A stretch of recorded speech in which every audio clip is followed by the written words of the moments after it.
Hello, my name is Reed Redden, and I'm a sheep and goat specialist for Texas A&M AgriLife Extension. Here today with Bill Thompson. He's our ag economist. He also works for the Extension Service. We both work out of the same center here in San Angelo.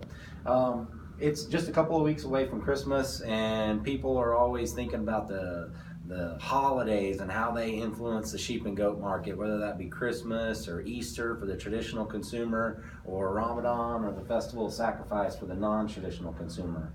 Y'all have been doing a fair amount of work looking at AMS reports, which are weekly reports, or also some data from here in San Angelo at the sale barn. Have y'all been able to find any information or any predictive price markets based off holidays for sheep and goat sales?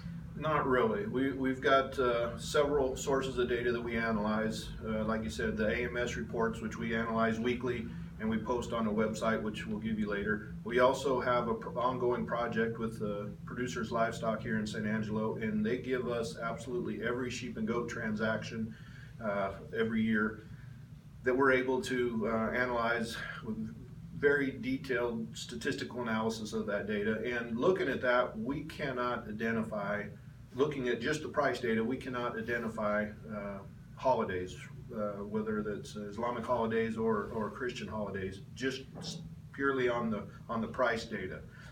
So something happens every year because the prices changes. So what's going on there? Well, what we think is probably a more important factor than maybe trying to identify those holidays is just something as simple as looking at the sales volume of our sheep and goats.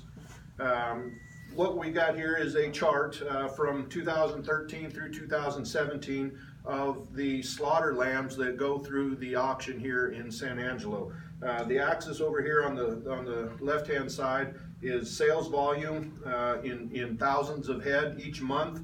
On the far axis over there is our price per pound of lambs. And what you can see is long in there in the early summer, May, June, is when we start to see our largest volume of lambs coming to town, and that corresponds with some of the lowest prices that we get during the year. As the volume goes up, as supply is at its greatest, we tend to see our lowest prices. Kind of simple supply and demand economics. As the sales volume starts to drop, we see those prices actually start to strengthen. Again, the demand is still there, we just don't have as many animals coming to town, and buyers bid those prices right back up.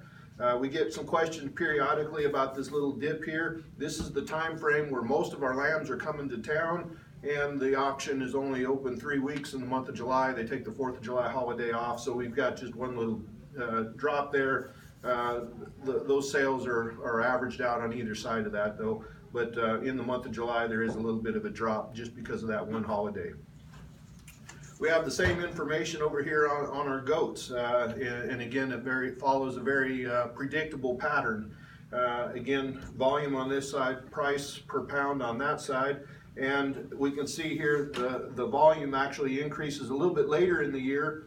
We start to see that volume really pick up in August, September, October in particular. So the goats are coming to town just a little bit later in the year, but that certainly corresponds with when we see our lowest prices there in that same time frame. Again, as the volume starts to tail off, the demand for the goats is still there. They bid those prices right back up into the fall, and then again through the spring months the following year.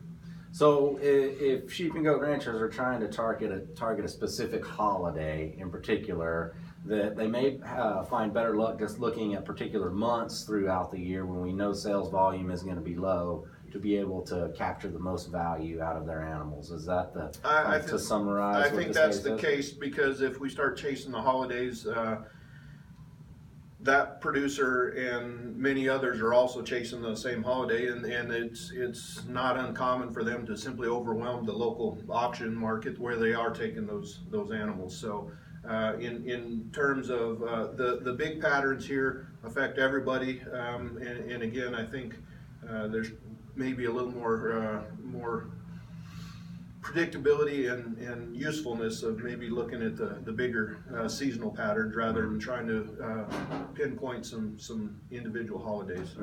And this goat chart really makes a lot of sense because our meat goats tend to be a bit more seasonal than our hair sheep in Texas, so that's why we see a larger volume of goats coming into the summer because they're more spring kidding, whereas our hair sheep are more prone to lamb in the fall, lamb in the early winter, and maybe diversify and spread out that sales volume or that volume out as much. So it's great information. If any of our viewers want to read more into these reports, these can all be found at our website, sanangelo.tamu.edu. You can go to the Ag Economics tab and go under the sheep and goat market report. We will post the web link to all of this data in the comment section of our Facebook Live video. So with that, we hope you all have a Merry Christmas, and we'll see you next year.